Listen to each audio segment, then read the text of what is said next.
peace, love, family. Today, Linda can say that this is her life.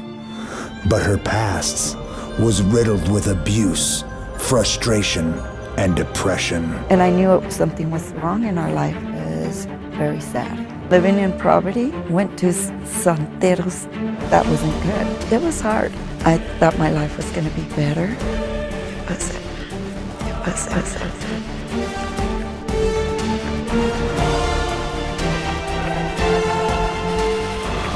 My name is Linda, and this is my story.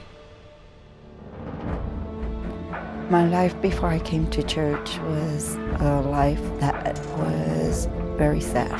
When I was growing up, my mother and my father, they separated.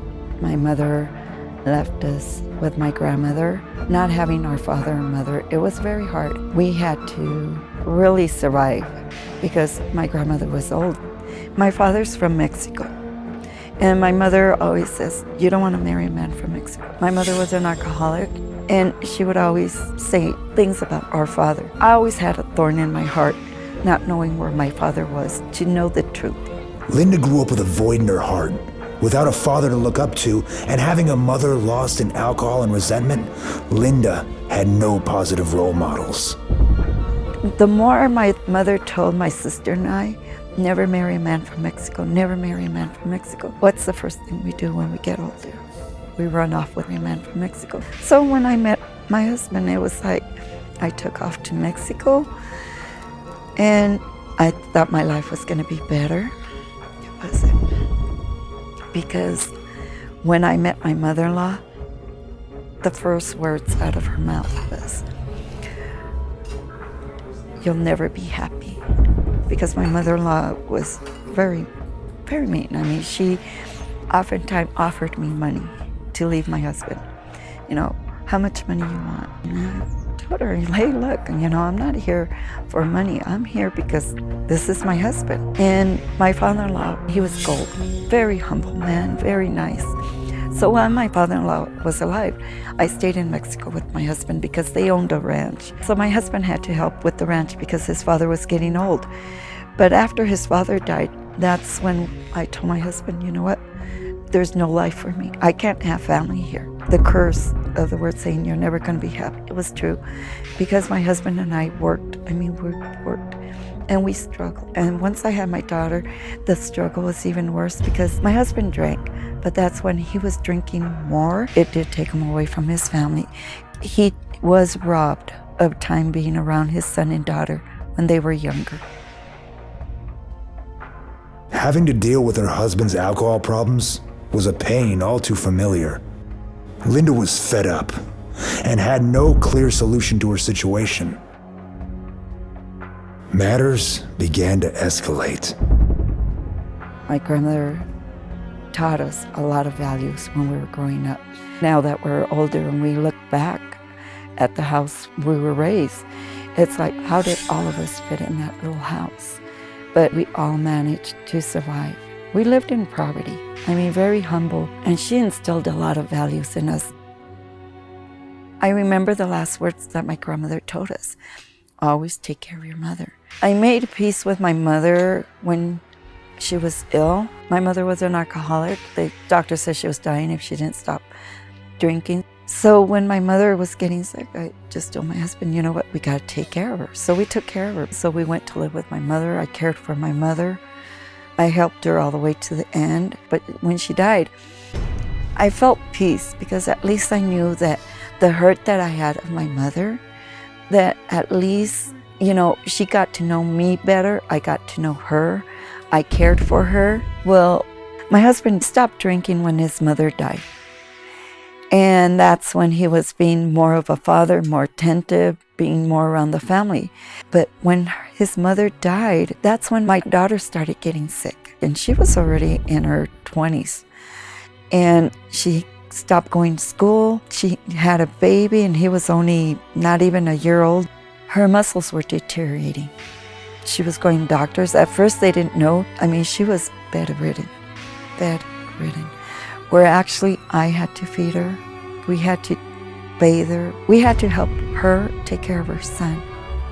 And finally, my grandmother told me to go to this church. So finally I said to myself, you know what? I don't have nowhere else to go. I got the newspaper and I got the address and I went.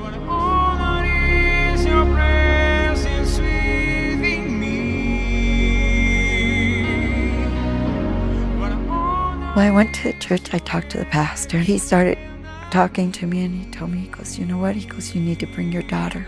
It was hard, but I got her in the car. And finally she started talking to the pastor and the pastor started talking to her.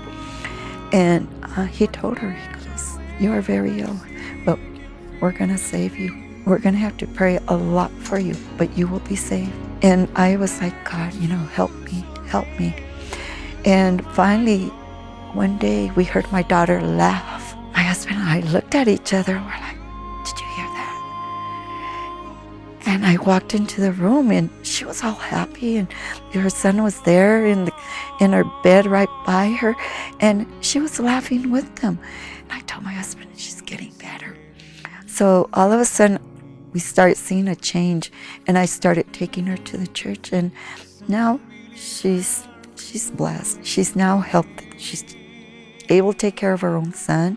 She's working on getting back. So she is now doing much better. The Linda that I was before was a Linda that was sad. It was the little girl. She would always see herself on that porch saying, what would my life be if I would have had a father and a mother together as a unit? And that's when I married. I said to myself, I'll never divorce and I never will separate my children from their father.